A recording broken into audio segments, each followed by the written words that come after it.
好啦，大家好嘅，我係你哋最兇狠嘅交涉錄 admin 之一啦。咁咧就今日同大家咧開始用一個全新嘅方式去做一啲溝通啦，就叫做呢一個聲音嘅模式咁樣。就希望第日有更多 module。咁但係今日咧同大家傾下一個咧，唔知你係中意定係好討厭嘅一個題目啦，就叫做交涉錄譯名。咁咧好多人就會吉我哋就話咩叫做盧西亞啊，盧啲乜啊？或者呢個倫敦美嘢係乜嘢啊？咁其實咧就有頭髮就唔想做拉力㗎，咁咧就因為呢個地球就係太多呢啲咁嘅人啦。咁另外一方面咧，就根據呢個薛丹嘅標準咧，就做啲你我都讀唔到嘅文字㗎，或者即係你讀埋我嗰份啦。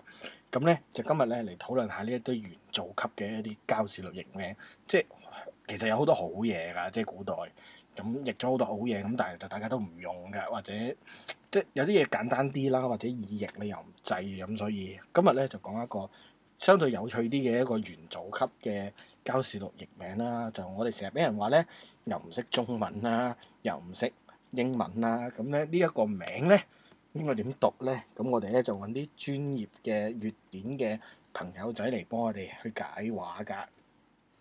增城好似好細聲咁好明顯佢係讀緊增城，我哋自己都可能爭啲會讀錯。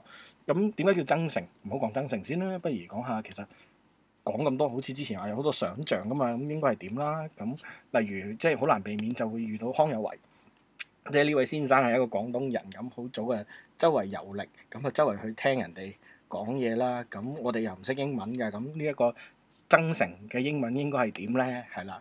我哋請下蕭 Sir 英文由 F 學起，蕭 Sir 嚟講啊。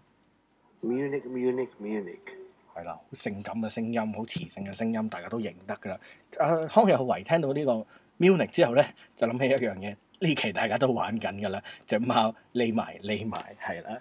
咁當然啦，康有為又咪淨係聽英文㗎，佢有聽呢個德文㗎，即係呢個 München 就係點嚟嘅咧？就係嚟咗一個免衡。咁其他書都有其他嘅講法㗎，即係萬國全圖啊門尖啦，呢一個外國史略啊敏金啦。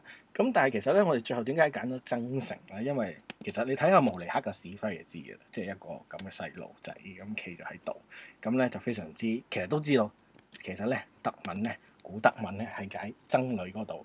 咁嚟到呢個位咧，就好難唔避免咧，成日想整蠱下人嘅交涉錄好中意做啦。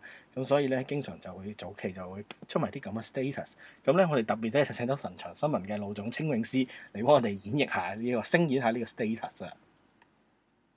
我而家上機去增城。係啦，我哋而家上機去增城啦。有咩 comment 就 comment，或者翻交涉錄嘅 Facebook page 傾啦。